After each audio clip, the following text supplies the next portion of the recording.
again. My mother prepared me for Martin Luther King Jr. She also then made it illogical and irrational for me to accept Martin's offer to join him. But that was just the beginning of that experience. I started education in special education. We were labeled educationally retarded. They didn't call us that. The kids in Garfield Elementary School were labeled bluebirds, robins, and crows. And we had a picture of the little bird that we were. Guess who the crows were? We were the special ed kids. The crows had a room sandwiched between woodshop in the basement and home ec on the other side. We were destined to be nothing except wasted efforts that would spend time in school until we got old enough to get a job. And believe me, I understood this. In our community, male and female children, you had 18 years at most if you were in a home.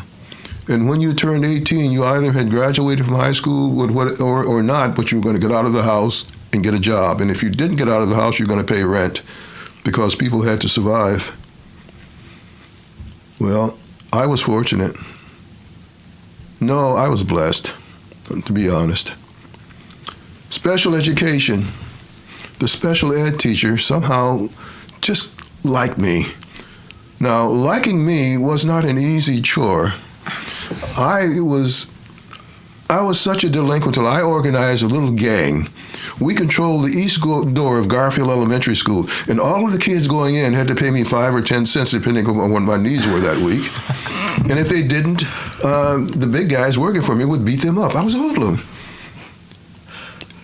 And the special ed teacher liked me.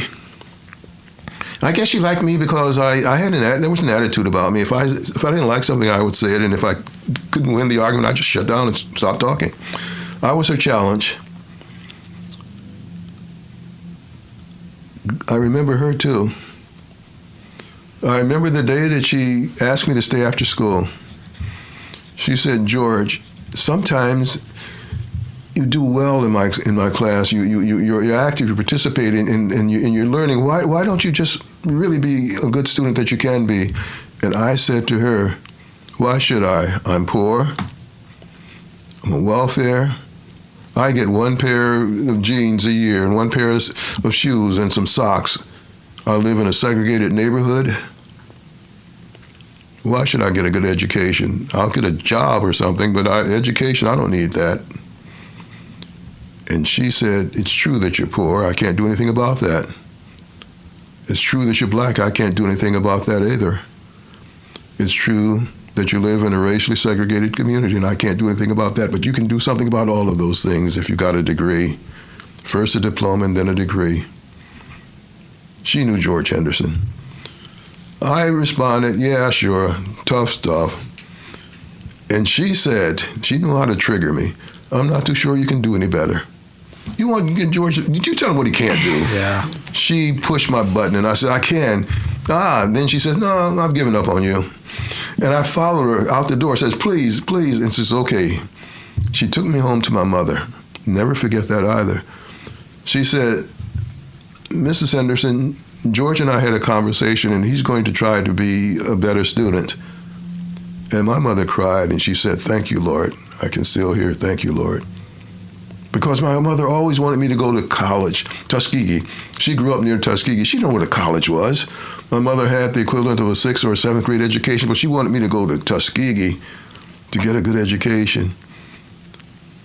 And that made me feel good because my mother saw something that made her happy and heard something that made her happy. And let me say now, to set the record straight, all of my teachers from kindergarten through, good gracious, 12 years of elementary, secondary, 4 years of college, all of them were white.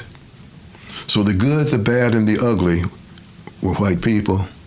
And yet I dislike white people. And here was this thing, here was a special ed teacher. My mother agreed that I would stay 15 to 20 minutes later or go to school 15 to 20 minutes earlier, and she worked with me and a couple of other kids. And at the end of the school year, we were learning. we were indeed getting this thing called an education. And then the other traumatic moment for me and turning point for me, really. At the end of the school year, she took me to Miss Gosh, the principal. Miss Gosh and I were on very good terms because as a leader of a delinquent gang, she had me in the office periodically to... you were regular. To encourage me to do better with that paddle that she put on my rear. So Miss Gosh laughed and said, "Do you want me to beat him now or later?" Miss Johnson said, "None of those things, Miss Gosh. I want George Henderson retested." And she was holding my hand. And Miss Gosh didn't respond. And I remember this also. Miss Johnson said, "If George isn't retested, I'm not coming back to Garfield next year." I thought she was smart until I heard her say that. And gosh, I looked up at her. She's risking her career for me? No, it wasn't for me. I found out later she could have gone anywhere. She was one of the smartest, brightest teachers in the East Chicago public schools, but she chose us. There are stories within stories within stories of all of us. And her story was this. I found out after graduating why she worked with some of us. She said to me, oh gosh, before I was going to college, she took me out to buy a Coke and a hamburger. She said, "George, I'm a miner, M-I-N-E-R, and my job is to find gems in schools like Garfield Elementary and to polish them and to dig them out and then let them go on and be successes." Wow. That was my Miss Johnson. Miss Gosh says, "Okay, I will retest him, and if he fails, you won't have to worry about coming back." Long story short, I tested out of special education, one of the first, and went on to become a member of the National Honor Society. It was there. She knew it. She got it out of me. She worked me. No shortcuts for her. Either you did the work or you didn't, and she would give honest evaluations, and I learned, and that then set the pattern for my academic studies. No shortcuts for George. Don't give me something that I didn't earn, but when I earn it, give it to me. I'll close there and then fast forward. High school, I don't know how in the world she did it. My mother couldn't attend because she had a job that she had to go, and my father also was getting extra hours. So my high school graduation, I had no one representing me there. None of my relatives came. They just routinely didn't go to things like that because they didn't have many graduations. The H's were seated in the last row, and how Miss Johnson pulled that off, I do not know. So I thought, this thing is all messed up. Something's wrong. The H's should be up there in the middle somewhere. I'm going to be sitting here and one of the last ones to walk across that stage. And Miss Johnson had her seat directly behind mine. Oh, that woman.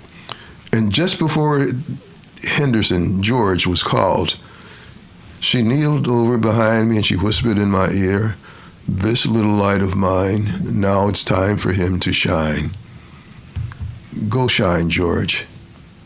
And she sat back and smiled. That was my graduation present. A person who believed in me, who helped me to gain the educational skills that I needed, and never gave up on me. So why did I hate white people? Just without even knowing them? Because that's what we did in those days. We were taught to dislike people that we didn't know if they were either a threat to us or had something that we wanted. I wasn't a threat to her. I had knowledge. I had a potential, and she got it out of me, and she asked for nothing except that I perform.